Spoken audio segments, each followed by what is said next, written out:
All right, we start tonight by reporting 3 people have been killed and a person of interest is in custody after an active shooter investigation in Rockford. Thanks for joining us tonight. I'm Matt Sheehan. Rockford police are reporting the shooting happened both inside and outside of Don Carter Lanes on East State Street. A person of interest is in custody, according to the police chief. The photo you see on your screens is from the scene. The shooting happened just before 7 o'clock. Our sister station, WTVO, is on the scene, and we will update you more online and on air when we have more information. If President Trump decides to veto the coronavirus stimulus package, which is tied to a large omnibus spending deal, the government would shut down late Monday night. Fox News congressional correspondent Chad Pergram has more from Capitol Hill. If the president doesn't sign the bill, the government could shut down Monday night. Congress approved a 4th stopgap measure to run through Monday.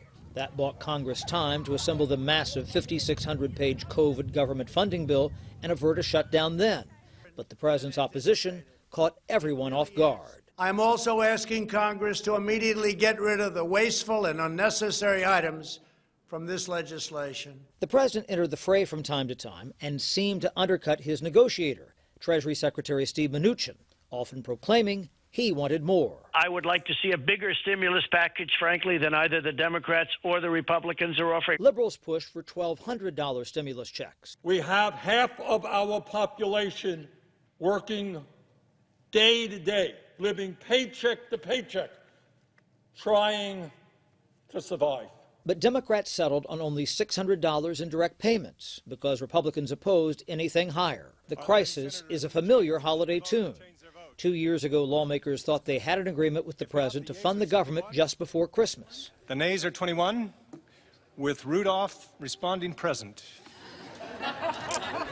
But by morning, the president announced his opposition, and the government shuttered for more than a month. This time, the possibility of a shutdown is very real. The House plans to move an interim spending bill on Monday night, just hours before the government runs out of cash. But the Senate isn't even scheduled to meet until Tuesday.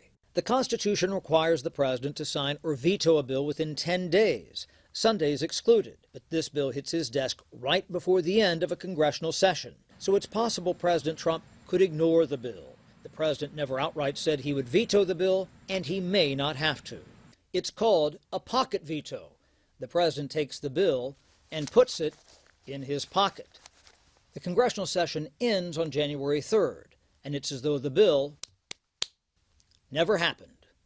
On Capitol Hill, Chad Pergram, Fox News. Switching gears now, in tonight's COVID-19 update, state health officials reporting 3,293 COVID-19 cases today, along with 66 deaths. One of those deaths, a Peoria County man in his 20s. Another was a Fulton County woman in her 90s. The state's 7-day test positivity rate is 8.5%. As of last night, just over 4,000 COVID-19 patients were reported to be in the hospital. 874 are in the ICU, and just under 500 are on ventilators.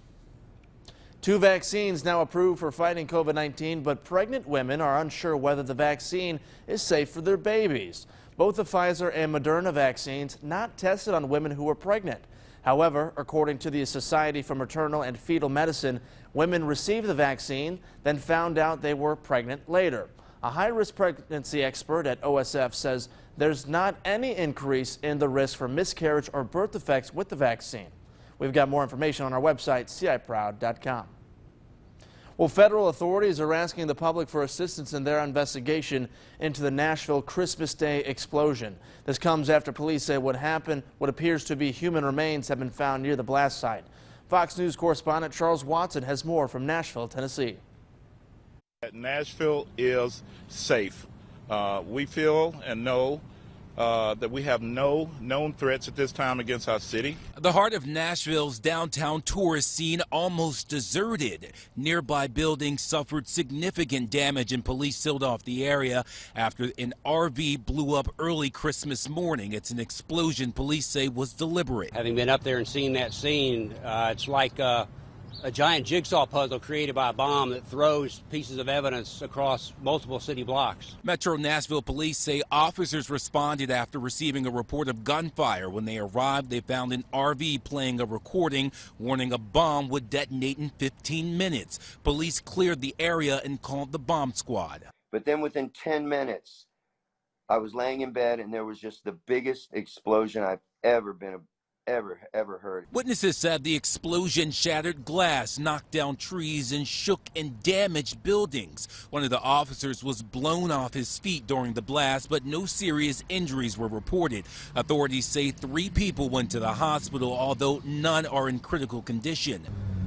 Now, at the end of the day, I think all of us, I certainly have gone from relief that there were not more casualties. The driver parked the RV right in downtown in a major tourist area and in front of the AT&T building.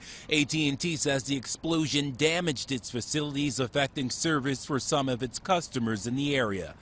The FBI and ATF are leading this investigation, with more law enforcement officials to arrive in the coming days. In Nashville, Tennessee, Charles Watson, Fox News. And our sister station WKRN has been following this investigation all day and brings us the latest information from federal agents.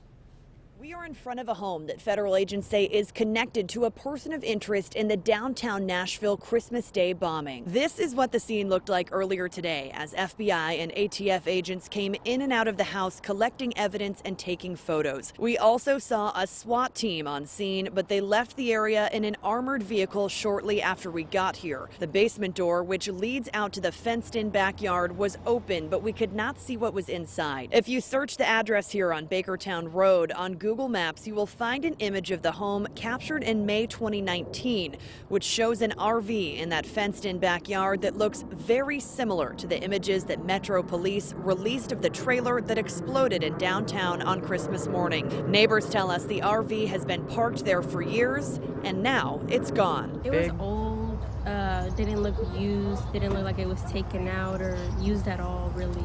Just looked old. On Friday, Nashville Police Chief John Drake also said investigators found tissue at the scene of the explosion. Now they are presumably working to determine if that belongs to this person of interest. Reporting in Nashville, I'm Chelsea Beimfor. And authorities are still working to determine the motive behind this and why it occurred on Christmas Day.